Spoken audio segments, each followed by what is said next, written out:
A paz do Senhor, meus irmãos, estamos aqui novamente neste devocional, sabendo que o Senhor nos concede mais uma manhã de glória, mais uma manhã alegre, feliz, na presença do Senhor.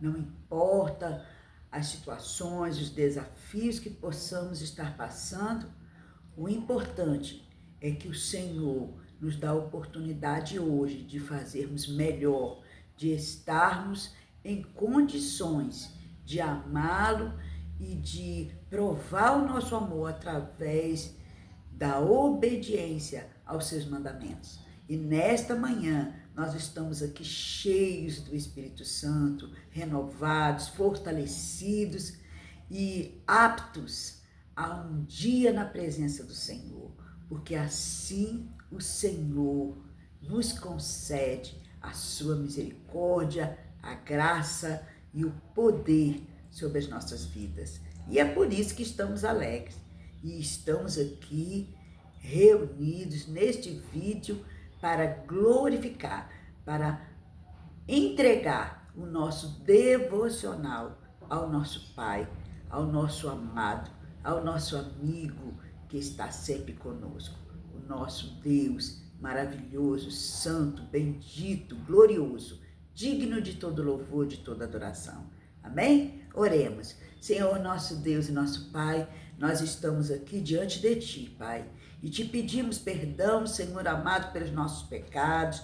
Reconhecemos que somos pecadores e que precisamos, Senhor, da Tua presença, do Teu sangue precioso derramado naquela cruz, para justificar, Senhor amado, todas as nossas limitações, fraquezas.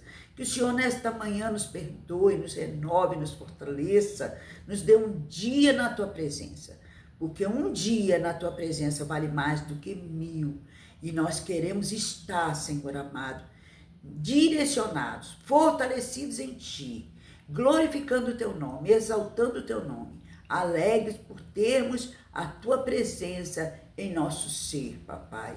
Não é de nós que queremos falar, não é, Senhor amado, de mim que eu quero falar, mas eu quero falar do Senhor, porque só o Senhor recebe a honra, a glória, o louvor e a adoração dos nossos corações, porque só o Senhor é digno, meu Pai. Então recebe, Pai, desde já eu te peço, o milagre na vida do meu irmão, da minha irmã nesta manhã, o milagre nas nossas vidas. Aquilo, meu Pai, que o meu irmão e a minha irmã precisa receber para, Senhor, glorificação do Teu nome, Senhor. Concede nesta manhã. Senhor, eu não sei o que meu irmão, a minha irmã está passando, mas eu sei que o Senhor é um Deus onipresente, onipotente. O Senhor pode, Senhor, e quer resolver todas as coisas para as nossas vidas.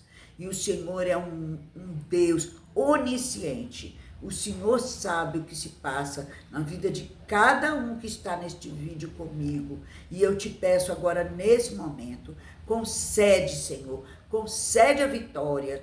Senhor, materializa o milagre para que o Teu nome seja glorificado e para que o meu irmão e a minha irmã veja, presencie, Senhor, a Tua glória. E, Senhor amado, através da manifestação deste milagre, eles vejam o quanto eles são amados de Ti, Pai. Em nome de Jesus, Pai.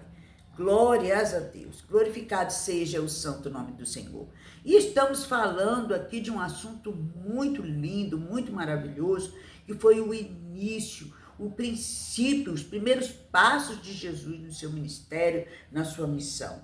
Quando ele passa 40 dias e 40 noites e é levado à tentação do nosso inimigo, do arqui-inimigo do Senhor, o diabo, o tentador. E ele vê ali a glória de Deus manifestada sobre a vida dele. Ele estava ali como pessoa humana, como eu e você, consagrando, buscando a face do Senhor, quando ele é tentado pelo inimigo. Glórias a Deus. E nós vamos aqui, hoje, é refletir um pouco sobre o versículo 10, quando o diabo, ele usa a própria palavra para tentar a Jesus, o Filho de Deus.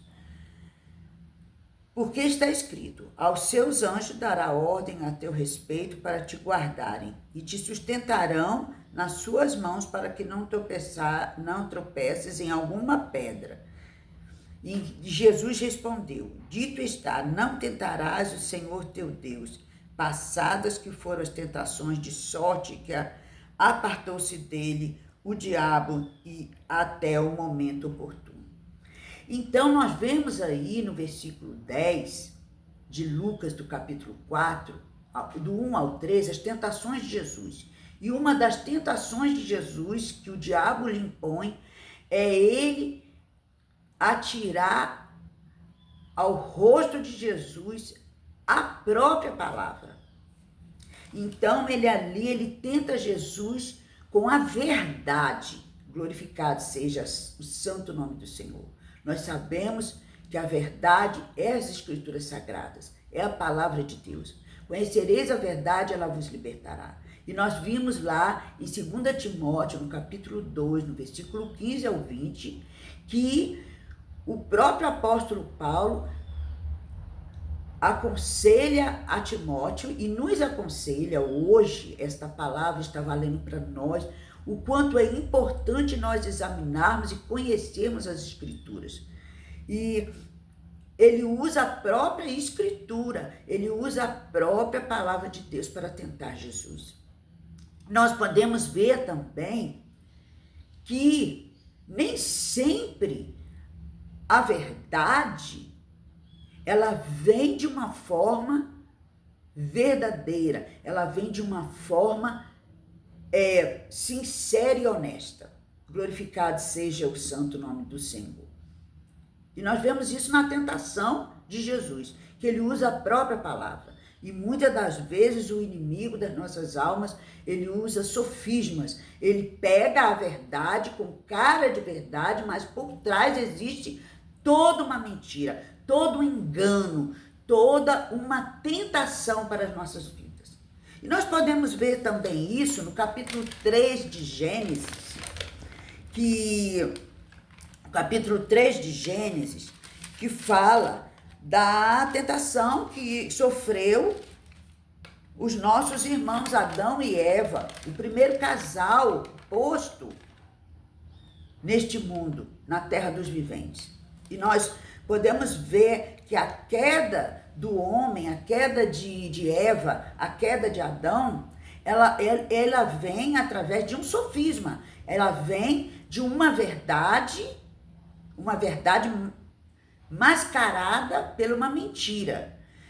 Ela diz assim, mas a serpente, mais sagaz de todos os animais selváticos que o Senhor Deus tinha feito, disse à mulher: é assim que Deus disse, não comereis de toda a árvore do jardim? Respondeu-lhe a mulher: do fruto das árvores do jardim podemos comer, mas do fruto da árvore que está no meio do jardim, disse Deus, dele não comereis, nem tocareis nele, para que não morrais. Então a serpente disse à mulher: é certo que não morrereis, porque Deus sabe que no dia em que dele comerdes, vos abrirão os olhos como Deus, e sereis conhecedores do bem e do mal. Vendo a mulher que a árvore era boa de se comer, agradável aos seus olhos, desejável para o seu entendimento, tomou-lhe o fruto e comeu, e deu também ao marido, e ele comeu.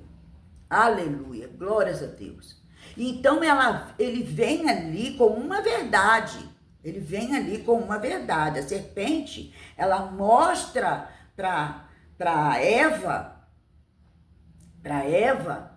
que primeiro ela pergunta a Eva. Olha a astúcia dela. Primeiro ela pergunta a Eva se não poderia comer de todos os frutos do jardim. E a Eva fala a verdade, diz assim: não, eu posso comer, só não posso comer daquela árvore, daquela ali, porque ali o Senhor Deus diz que nós morreremos. Ela diz: Vocês não vão morrer, é claro que não vão morrer. Se você comer desta fruta, você será conhecedora do bem e do mal. E ela estava falando ali uma verdade, porque através daquele fruto, quando ela comesse, ela conheceria o mal. E nós somos criados à imagem e semelhança de Deus. E em Deus não há mal. Não há nenhum mal na essência do nosso Deus. Não existe mal. E ali, se Eva comesse daquele fruto, Deus saberia que ali ela teria a essência do mal, do pecado. E é claro que ali Deus estava salientando a Adão e a Eva que se ela comesse daquele fruto, eles teriam que morrer, como nós temos que morrer. Muitos de nós vamos morrer. Por quê? Porque através da morte, que todos veem a morte como algo negativo, como algo ruim, mas que Jesus venceu essa morte. Por que nós temos que morrer? Porque se nós não morrermos, se nós não tivermos a morte material, a morte física, o corpo, nós não receberemos o corpo glorificado. Se o homem ali, depois dele tirar a essência só do bem e ele ficar com a essência do mal, junto com a do bem, como nós ficamos com pecados, e nós experimentamos ali e entendemos o mal, entendemos ali o pecado, se nós não tivéssemos essa dádiva de morrermos, nós estaríamos eternamente condenados, eternamente com o mal e com a essência do mal e do bem. E quando nós morremos e quando nós ressuscitaremos com Cristo para a vida eterna, nós só teremos simplesmente a essência do bem, a essência boa do Senhor. Nós não estaremos mais experimentando a essência do mal. Glorificado seja o santo nome do Senhor. Então, por isso é que Deus avisou a Adão que ele não poderia comer daquela fruta. Porque se ele comesse daquele fruto, ele teria a essência do mal dentro dele, junto com a do bem. E para que não houvesse essa mistura, e que ele teria que permitir que o homem morresse, para que a essência de Deus prevalecesse depois que Cristo esmagasse a cabeça da serpente e depois que Cristo vencesse a morte. E para que não passasse por esse processo, o homem deveria obedecer. E é por isso que nós devemos obedecer às Escrituras. Porque através das Escrituras, nós só vamos ter a essência, nós só vamos viver coisas boas. Se nós provarmos ao Senhor que amamos Ele, ao tanto de não pecarmos, de não desobedecermos os mandamentos do Senhor, nós teremos uma essência da glória de Deus dentro de nós, a semelhança do Senhor. Glorificado seja o santo nome do Senhor. E através do Espírito Santo, nós podemos alcançar essa essência, nós podemos viver em retidão e em obediência. Glórias a Deus, aleluia. Então, ele veio com o quê? A serpente veio com um sofisma. E o que é um sofisma? O sofisma é uma mentira vestida de verdade. Então, ela estava falando a verdade, só que ela enganou. Para quê? Para seduzir Eva a comer o fruto, a desobedecer a Deus, a comer aquele fruto que o Senhor Deus tinha dado ordem de não comer. Então, o sofisma, ele se mistura com a verdade. Quando a nossa consciência nos constrange Quando o Espírito Santo está nos levando a uma consciência de que pecamos, e a meta do Espírito Santo é que nós venhamos a nos arrepender. Ele visita o nosso consciente, o nosso subconsciente, dá uma análise das atitudes que não são condizentes com as Escrituras Sagradas. E até aí, o Espírito Santo trabalha. Mas quando essa verdade que o Espírito Santo nos mostra sobre nós mesmos, de termos pecado, de termos errado, de termos falhado, de sermos limitados, ali ele entra com essa verdade e coloca dentro da nossa consciência, dentro do nosso subconsciente, o sofisma de que a nossa consciência, ela é mais forte do que a glória, do que a graça, do que a misericórdia de Deus. Então ali ele começa a mostrar a nossa limitação, a nossa fraqueza. Ele começa a trabalhar colocando a culpa do pecado. E ao invés de nós nos arrependermos, confessarmos o pecado e ali sabermos que o nosso Deus é bom ao ponto de nos perdoar, ele continua nos constrangindo, nos trazendo a culpa, a acusação. E ali entra o sofisma. Ali entra a dúvida que ele coloca no nosso coração, se o pecado, se aquilo que nós cometemos realmente teria perdão diante do nosso Deus. E que você não tem condição de receber o perdão. Mas eu quero te dizer nesta manhã que seja qual for o pecado que você tenha cometido, se você se arrepender, aproveitar que o Espírito Santo está te mostrando que você, na sua limitação, que você pecou, que você errou, que você precisa do perdão de Deus. Arrependa-se e peça a Deus que o perdoe, porque Deus está pronto a te perdoar, a escrever uma nova história na sua vida e que você possa viver feliz com uma nova atitude, com uma nova força de vida, para que você venha estar com Deus dentro de você, trabalhando a favor da sua natureza pecaminosa ser exterminada e uma nova essência surgir na sua vida. Glorificado seja o santo nome do Senhor. Então, eu quero dizer para você nesta manhã que não é sobre você, não é sobre mim, é sobre Deus. A nossa essência, ela pode ser pecaminosa, ela pode ter tido uma essência adâmica, mas hoje nós podemos mudar a nossa essência para a essência de Cristo, do unigênito, que derramou seu sangue precioso ali na cruz, para que você, para que eu pudéssemos alcançar o perdão e viver sem acusação, e viver de uma forma pacífica, uma paz que excede todo o entendimento, porque quando temos Jesus no nosso coração, quando temos o Senhor nas nossas vidas, nós sabemos que alcançamos o perdão.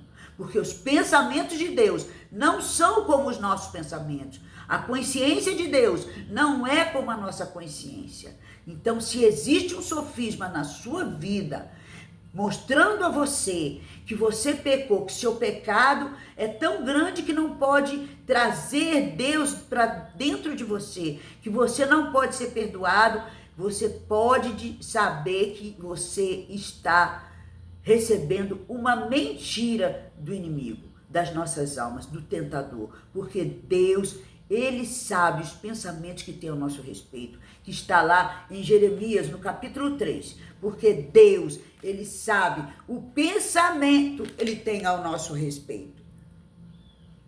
Diz o Senhor, pensamentos de paz, não de mal, para vos dar o fim que esperais. Então, meu irmão, minha irmã, nesta manhã, receba do Senhor a paz que excede todo o entendimento e certeza, a convicção de que Deus vai te dar o fim que você espera. Aleluia, glórias a Deus. Glorificado seja o santo nome do Senhor. Senhor, nosso Deus e nosso Pai, nós te glorificamos, te exaltamos, te bendizemos, te engrandecemos e te pedimos, ó Deus, em nome de Jesus, Pai, restaura a nossa consciência.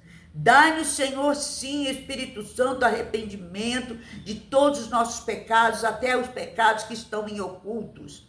Mas faça acontecer em nossa vida uma consciência limpa, uma consciência não sobre o que nós fizemos, não sobre a circunstância que nós estamos vivendo, mas sobre o Senhor, de quem é o Senhor, da tua essência, Senhor Espírito Santo, Deus de poder, Deus de glória, que nós venhamos a conhecer-te, Senhor, e saber que o Senhor, não há mal no Senhor, que não há nenhum tipo de variação de conduta, Rabaná, Suriandalai, Rabachai, Demantu e Decobanai. Tu és o mesmo de ontem, de hoje sempre serás o mesmo.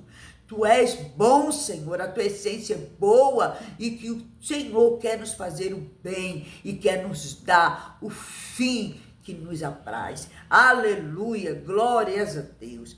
Ô Senhor da glória, nós entregamos agora, Senhor, a nossa vida ao Senhor nesta manhã. E te pedimos perdão, Senhor, perdão pelos nossos pecados. E te pedimos, Pai, em nome de nosso Senhor Jesus Cristo, nos abençoa, nos perdoa e nos dá, Senhor amado, segundo os teus pensamentos, segundo aquilo que tu tens para nós, Pai, neste dia, Pai, em nome de Jesus. Aleluia, glórias a Deus. Não é sobre você, não é sobre mim, é sobre Ele. Amém? Amanhã estaremos aqui, se assim Deus permitir. Um beijo no seu coração.